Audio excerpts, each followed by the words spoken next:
to The Straight Stitch, a podcast about sewing and other fiber arts. This is episode 135, and my name is Janet Szabo. I'll be your guide as we explore all things sewing. It has been hot and dry here in northwest Montana, and if you've been watching the news, you might have seen the horrible fires that swept through Spokane last weekend. Katrina Walker, who was a guest on my show a couple of months ago, lives in the area where one of the fires started, and thank goodness she and her farm and her animals are okay, but I know that this is a scary time for people, and I'm thinking about those who lost their homes because that is a tragedy of unimaginable proportions. So keep them in your thoughts and prayers in the coming weeks. We actually did get an entire day of a nice steady rain yesterday. I don't think it made it as far west as Spokane. I have some friends that live over there, and one of them told me that they didn't get any of the rain, but we had a whole day of rain, which was wonderful. I know that all my plants in the garden will appreciate that. I do keep a soaker hose on them, but it's much nicer to have moisture come from the heavens. And because it was raining all day, I stayed in and sewed. I started a roaster pan full of chicken and vegetables to cook down into stock, and that's been simmering for about 24 hours. So after I finish recording this podcast, I'm going to go can that. I went and reorganized my pantry the other day, and we are woefully low on some canned goods. So I need to get my butt in gear and start canning for the winter. Just a couple of announcements and housekeeping issues before we jump into this episode. I will be teaching at Quilting Mayhem in Snohomish, Washington on September 3rd and 4th. On the 3rd, I am doing 2 fitting classes. One is called Fit Without Fear, and the other one is pattern hacking. And then on Friday, I will be teaching a knitting tune-up class and a lace knitting class. So if you're in that area and want to come take a class from me, this would be a great opportunity. I also received a press release from Singer, the sewing machine people that we're all familiar with. And Singer is hosting a special event in September. September is National Sewing Month. I always forget until we're about halfway through the month, so this time I'm going to try to remember ahead of time. But Singer is sponsoring Teach the World to Sew Day on Saturday, September 19th. Participants gather at participating Singer dealers, select Michaels stores, and partner locations to make one approachable project. This year, in-person participants will be sewing a sunglasses case, while anyone at home can follow along through the Learn with Michaels virtual portal.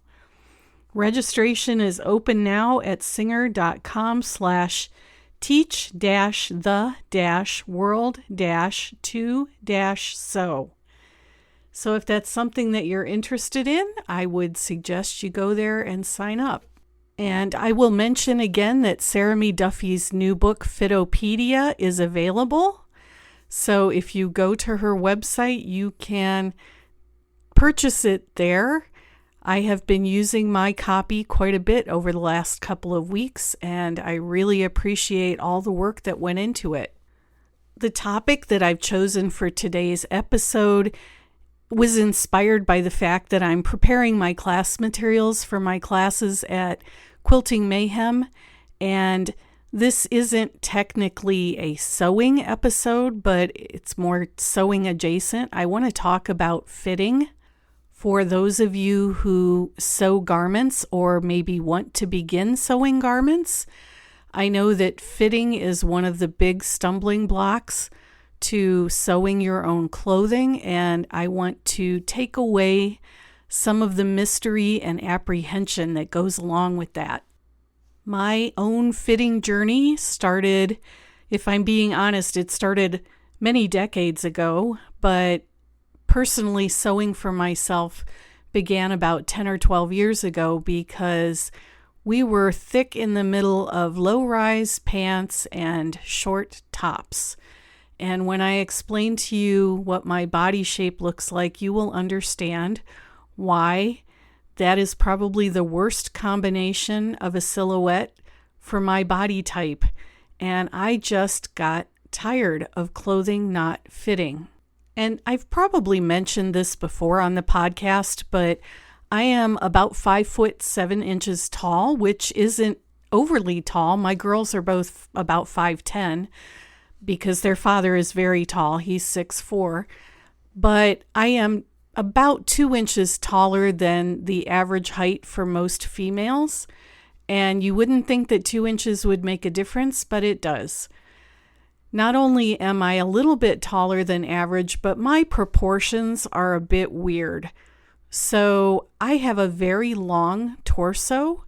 My height isn't all in my legs. A lot of times taller people have much longer legs.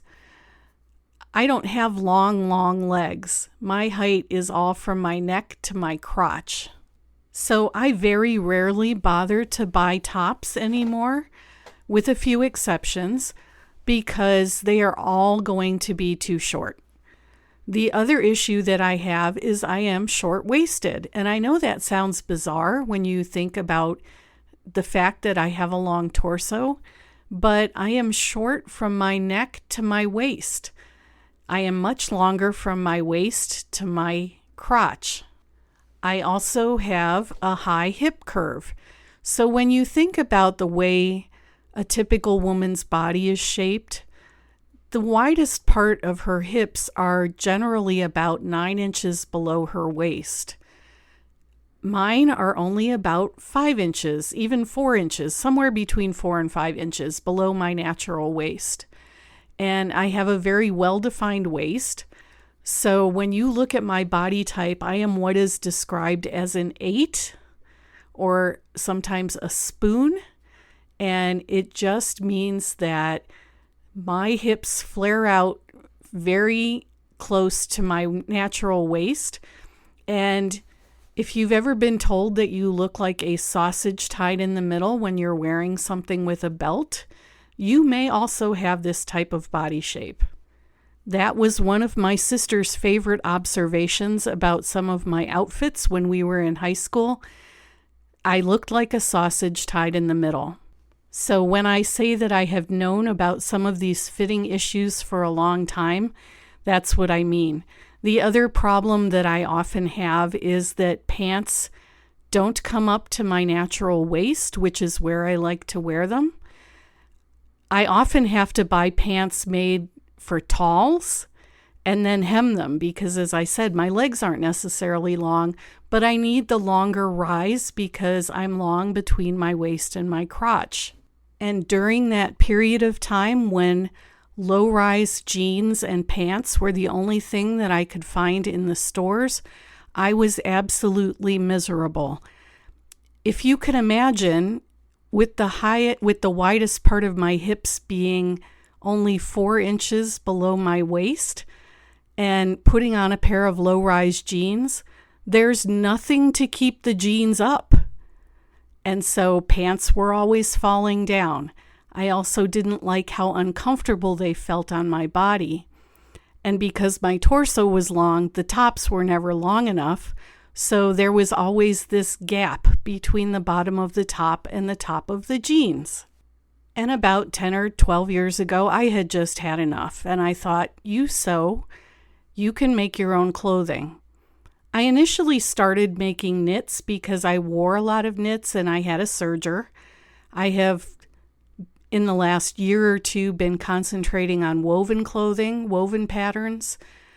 I still wear knits. I haven't made as many. I need to go back and make some. But I'm pretty obsessed with fitting at the moment, and I like to see where I can take this fitting when I'm working with woven fabrics.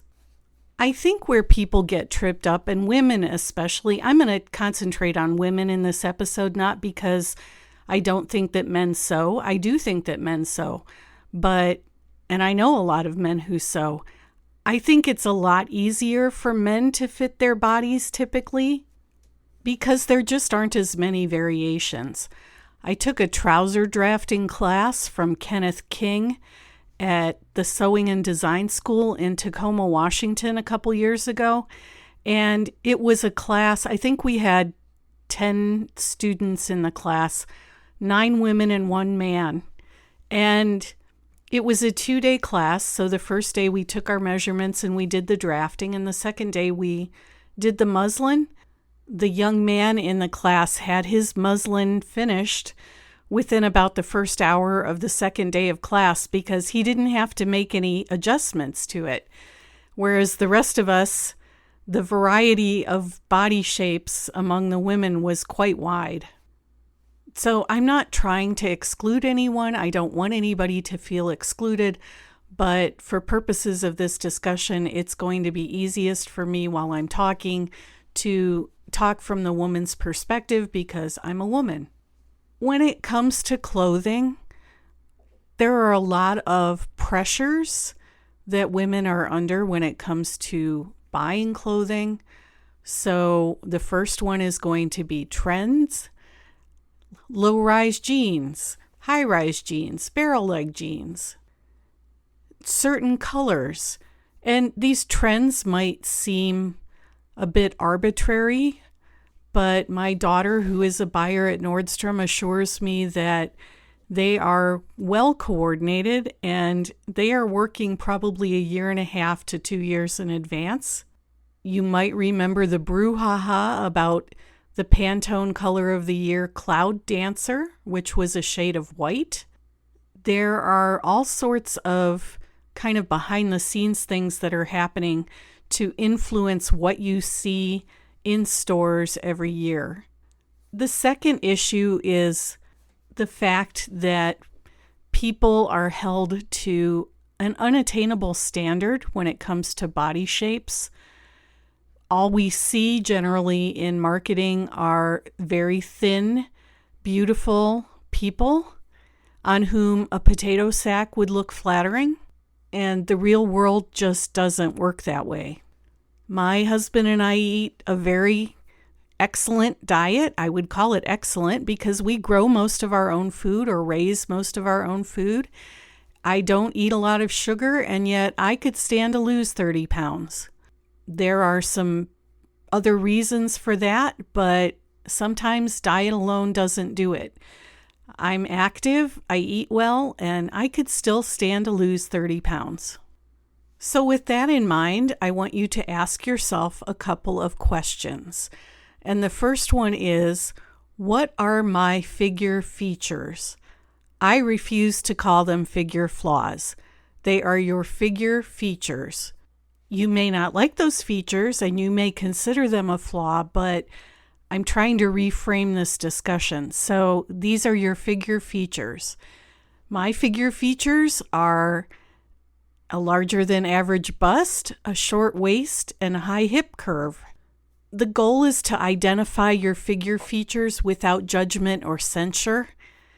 All I want you to do is observe your body and say, this is how I'm shaped. Are you taller than 5 foot 5 inches? Are you shorter than 5 foot 5 inches? Be descriptive, but do not be judgmental. Now I want you to think about your current wardrobe. Are there pieces in your closet that you reach for over and over again? Are they particularly comfortable? Are they flattering? What is it about those pieces that you like so much? And these could be me-mades or they could be items that you bought. The second part of that question is to think about styles that you maybe bought but don't wear, or styles that you avoid altogether. So for me, my kryptonite is low-rise jeans. For you, it might be something else. So think about what you don't like as well as what you do like. And I will note here that sometimes we let color override our good sense. This is true with anything, whether you're shopping for fabric or thread or clothing. A lot of times we're drawn to pieces because of the color and not because they fit well. I am a sucker for anything hot pink. If I walk into a store and I see a hot pink something or another, I'm going to gravitate to it like a moth to a flame. And the last question I want you to ask yourself is, if you're already sewing for yourself, or if you want to start sewing clothing for yourself, why? Is it because you can't find things that fit you well in the stores? Is it that you can't find garments in the colors that you like? That's a big one for me, because with my winter coloring, I want bright, saturated colors, and a lot of times the only thing I can find in stores is sad pastels and muddy earth tones. And those look great on people like my mother, who have the right kind of coloring for those colors. But for me, I sometimes look like death warmed over in them. But perhaps you want to start sewing because you see trends that you would like to incorporate into your own wardrobe, and that's a perfectly valid reason to sew for yourself as well. My sister and I were quite the fashion plates in high school. If I had a different lifestyle, I would probably still gravitate toward that, but I live on a farm. But when we were in high school, we tended to be some of the trendsetters. I remember having one particular outfit that I wore quite a bit, and it was blue velveteen knickers with a matching jacket. Knickers were very big in the mid-'80s, early to mid-'80s, and I loved that outfit, and I wore it quite a bit. So if you've done this exercise and you've written down some of your answers, look and see if you can spot any patterns, no pun intended, emerging. Here's where kind of the rubber meets the road, because it's important to understand that not every pattern company is going to be a good fit, also pun not intended, for your body type. When I was a knitting designer, we had a little bit of a running joke between my designer friends and me that all designers are a size medium, because we usually designed something to fit ourselves and then graded it up and down from there. There are some standards, but again, not everybody's using the same set of standards. So when you're evaluating a pattern, the first thing I would do is check on that company's website to see who they are designing for. Most companies will tell you that they are designing for someone who is 5 foot 5 inches tall with a B-cup bra size. And in all the years that I've been teaching, I have had exactly one person fit that description, one person who was able to take the pattern out of the envelope and make it and have it fit without having to make any adjustments. This applies in ready-to-wear too, so think about what's in your closet. I know it drives my younger daughter, the one who works at Nordstrom, I know it drives her nuts, but my closet is basically comprised of things that I've made for myself and Liz Claiborne. There is something about the Liz Claiborne brand that fits me well and always has. So you're going to save yourself a lot of time and agony by identifying those pattern companies who design for bodies that are close to your body type. I have a lot of Love Notions patterns, and I think that they are some of the best made patterns out there, but they're made for somebody who is shorter than I am, and I generally have to make so many adjustments to Love Notions patterns to get them to fit me nicely that it's just easier if I don't start with the Love Notions pattern. It's nothing against them. They have some of the best patterns out there. I just have found other pattern companies whose patterns don't require quite as many adjustments. I have had reasonably good luck with the Big 4 commercial patterns, or Big 7, or however many they have now. Once I determined that no matter what pattern I was making, I always had to lengthen the tops between 2 to 3 inches. I haven't had very many issues with the Big 4 or Big 7 patterns. I've used quite a few Berta patterns and quite a few New Look patterns. When it comes to indie patterns, I like cashmerette because I almost always have to do some kind of full bust adjustment. I also look for pattern companies that have 2 size ranges, where the second size range is drafted for a D cup, for example. So Grainline Studio has several versions of their patterns that are like that. I also like Sinclair patterns because they come in petite, regular, and tall versions. Seamwork patterns in particular, if you haven't looked at any of their patterns, go to their website and look.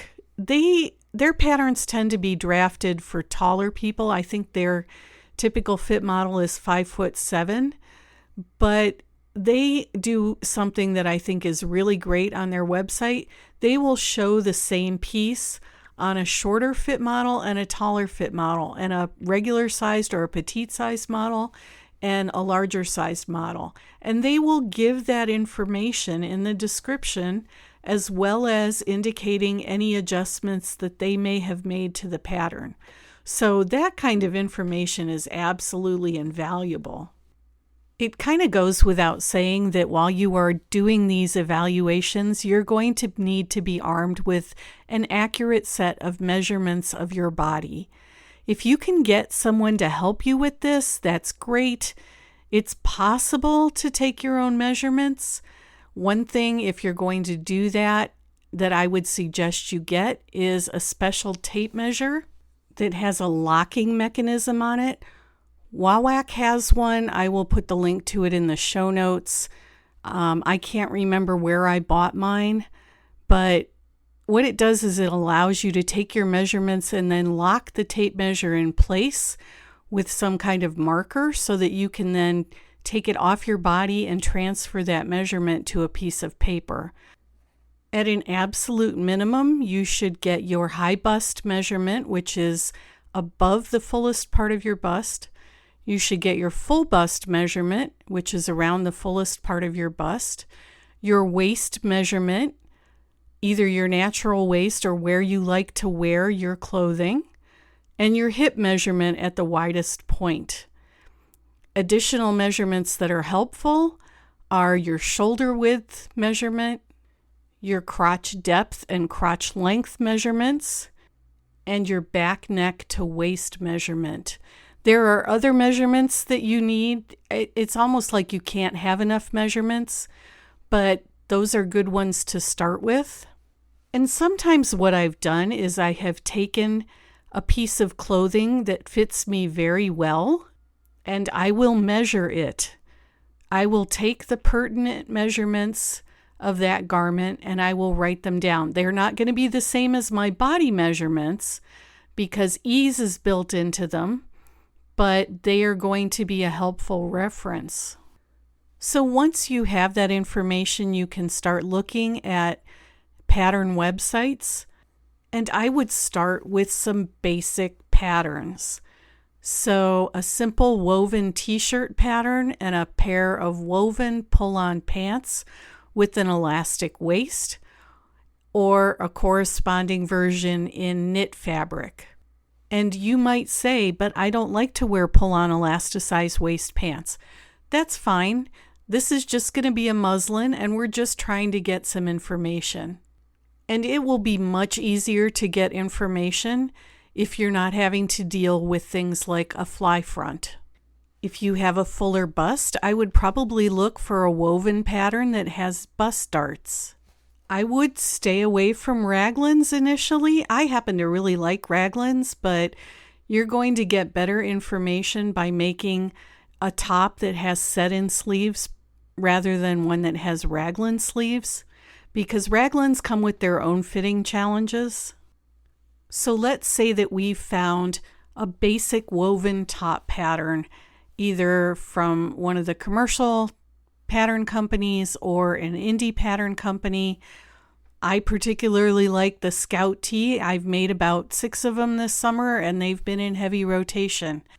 When you've found a pattern, you're going to choose the appropriate size, and you need to know, if you don't already, that your commercial ready-to-wear size does not correspond to the size that you're going to make from the pattern. Rylas Bode, who owns the Sewing and Design School in Tacoma, Washington, had a post a few months ago about a student who came to her class with a pattern and insisted that she was a particular size, and according to the measurements, she would have been a different size in the pattern, but because she insisted that she make the size that she thought she was, Rylas had to do a lot of altering to that pattern to get it to fit her. So when you are choosing the pattern, either the pattern to purchase or when you already have the pattern and you're trying to decide what size to make, you're going to go by your body measurements. Most patterns give the body measurements in the pattern, and really great patterns will also give you the finished garment measurements. There is a difference between wearing ease and design ease. Wearing ease is the amount of ease that's required for you to move comfortably in the garment. Design ease is the ease that is included to create a particular silhouette. So if you want something that is oversized and boxy, that's going to have more design ease in it than would a closer fitting top. You may not be the same size at every measurement. You might be a size 14 at the bust and a size 18 at the waist and a size 20 at the hips. Sometimes I will circle the measurements that are appropriate because I will want to grade between sizes, meaning that I'm going to blend as I'm going from the bust to the waist or the waist to the hips or both. And I like to trace my patterns. I trace my patterns because I generally want to keep the original the way it is. So I have a roll of 3-foot wide tracing paper. I like the wider tracing paper, and I will put that down over the pattern and I will trace the pattern in whatever size I'm making or sizes if I have to grade between sizes, and I will include all of the markings, all of the grain lines, check to see if there is an apex marking for the bust line. I may also draw in my seam lines because when we're doing alterations, we don't always cut to the edge of the pattern. We usually cut to the seam line. So if the seam line is marked, that'll help you when it comes to making adjustments. Once I've traced the pattern, I will go ahead and run up a muslin. Use an old sheet. You can use actual muslin if you want, but I buy up sheets at thrift stores and I just cut them up and use those for my muslins. When you're sewing up your muslin, do yourself a favor and use a basting stitch. I typically use a stitch set at 4 on my sewing machine because I may want to take seams out and adjust them. When you're tracing your pattern, if you think that it might help you, you can actually add a wider seam allowance, maybe up to 1 inch. I have found that a lot of indie patterns tend to use narrower seam allowances, often 3/8 of an inch or a 1/2 an inch. I've seen a few that use 1/4 of an inch, and I think that is way too small for garments. So any pattern that has a 1/4 inch seam allowance is automatically going to get a larger seam allowance added to it. Once you've made your muslin, this is where the fun begins. This is also not easy, so don't get frustrated with yourself if you don't do it correctly or as well as you would like the first time. This takes a bit of experience, and what you think might be a fitting issue might actually turn out to be a fabrication issue. So it might be an issue with the fabric, not necessarily the way the garment fits. So keep that in mind too. For a woven top, what I'm going to look at is, are the bust darts in the right location? Are they too high or too low? The bust darts should be pointing to the apex of your bust. This is one of the things that I almost always zero in on when looking at a garment on a fit model, And again, I understand that fit models are not always the people for whom the garment was made, but I can name probably half a dozen websites in the last 3 weeks where I have seen fit models wearing garments where the bust darts are too high or too low. For those of us of a certain age, things have moved according to gravity, and bust darts that are put in for a younger, perkier person may not be in the right position or the right place for those of us with more mature bodies. Take a pen and mark your bust dart or mark your bust apex on that muslin so that you know where it is. Is the top long enough? This is one place where I get hung up because the more real estate you have on the front, the longer the front of the garment needs to be to go over it. So if you turn sideways and look in the mirror and it looks like you're wearing a maternity top instead of the top falling vertically from your bust line, then you probably don't have enough length in the front of the top. Look at the back of the top while you're standing there looking sideways into the mirror. Is it pooling around your waist? Is it getting hung up on your hips? Maybe there isn't enough width around the hip line or the hip area to go around your hips. Do you see wrinkles or strain lines anywhere? Maybe across the bust. Do you see pooling of fabric anywhere? Maybe there's too much fabric at the bust. I am only scratching the surface here. There could be any one of several different fitting problems in your muslin, but you need to train yourself to look for the problems. Look at your sleeves. Are the sleeves twisting or do they hang straight? Do you see any gaping around the neckline, either in the front or the back? You might only see one problem, you might see several problems. If you see more than one problem, sometimes it helps to write them down. Now, this is going to be a process. This may take several weeks, it may take several months, depending on how much sewing time you have. I don't think you're going to nail it in one muslin. I would also suggest having some good fitting references on hand. I mentioned Sarah Mee Duffy's Fitopedia. That's an excellent one. Another one that I use quite often is a book by a woman named Jan Minot, and you can get copies of these books. There's a version for tops and there's a version for bottoms. And Ryla Spode at the Sewing and Design School in Tacoma sells them as digital downloads on her website.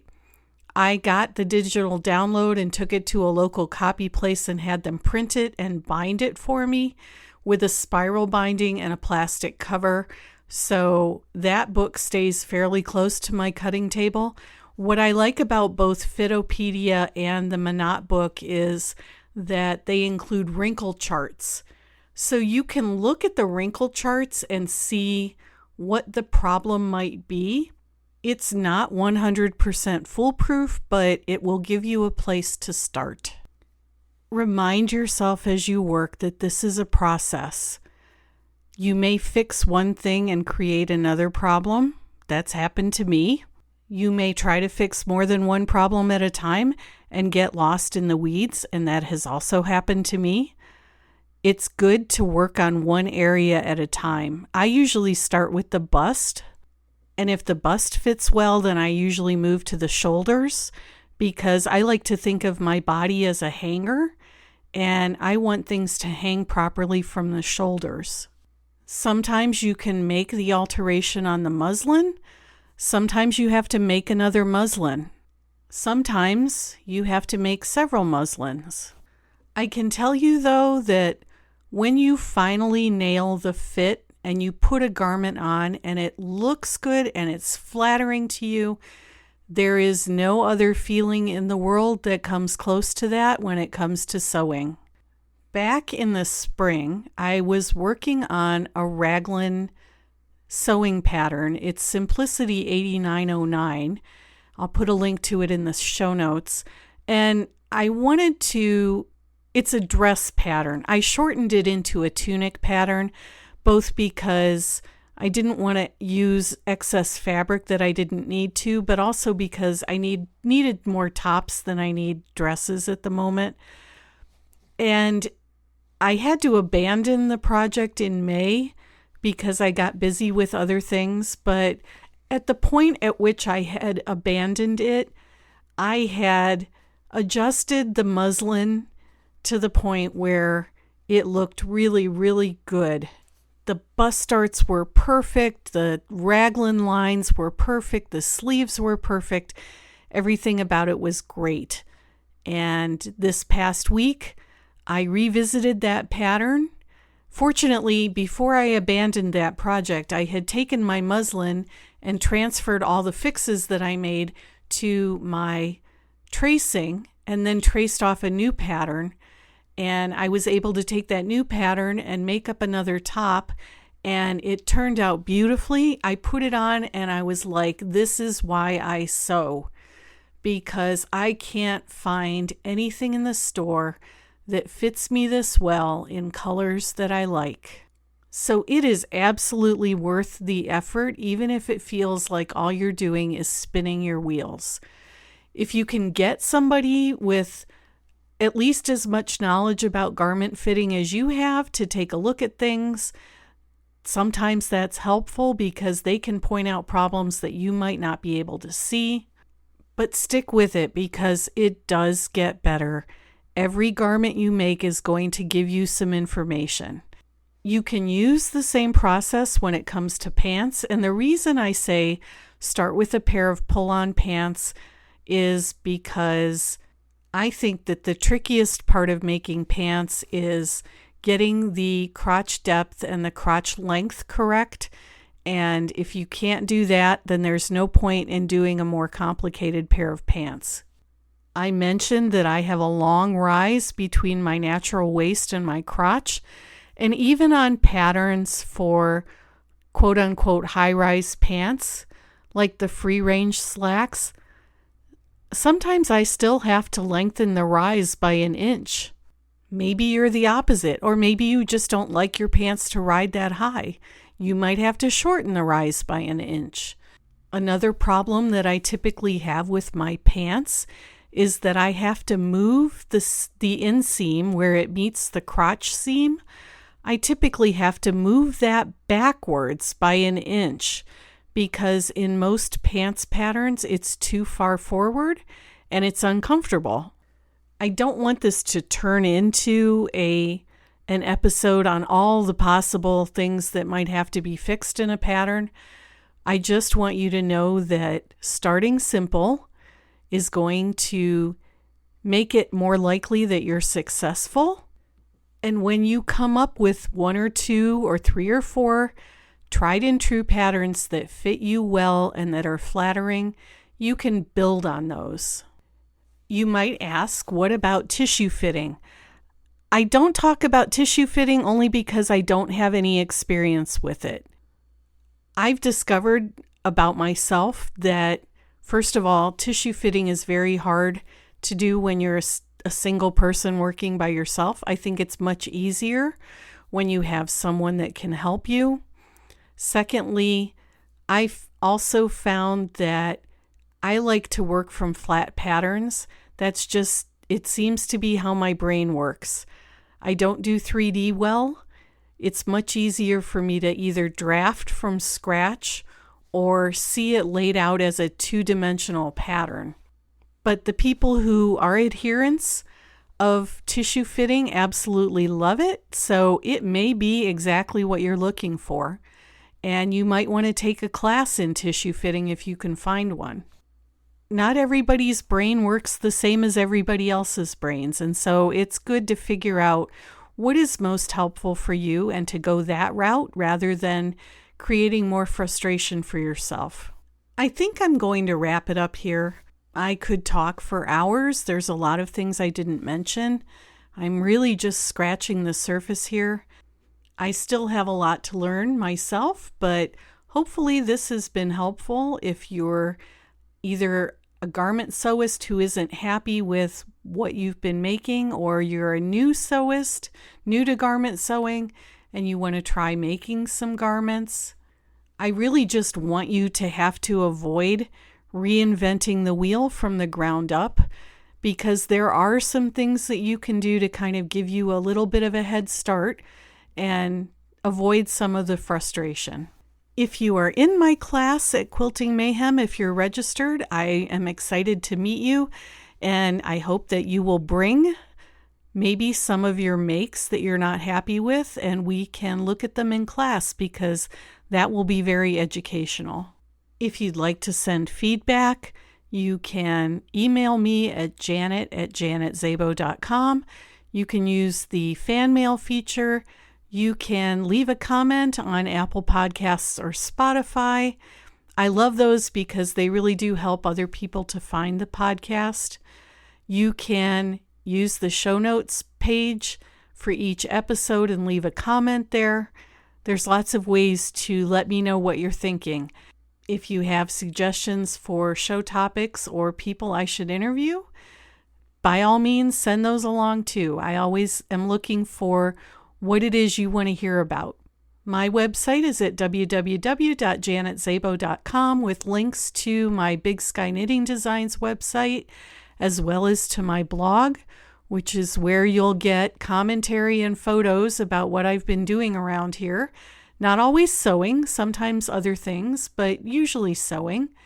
And if you want to go directly to the podcast website, it is at www.thestraightstitchpodcast.com, and that's where you'll find the show notes. You can also check out the Instagram account for the podcast, which is at Straight Stitch Podcast, and you'll see photos and other pieces of information there.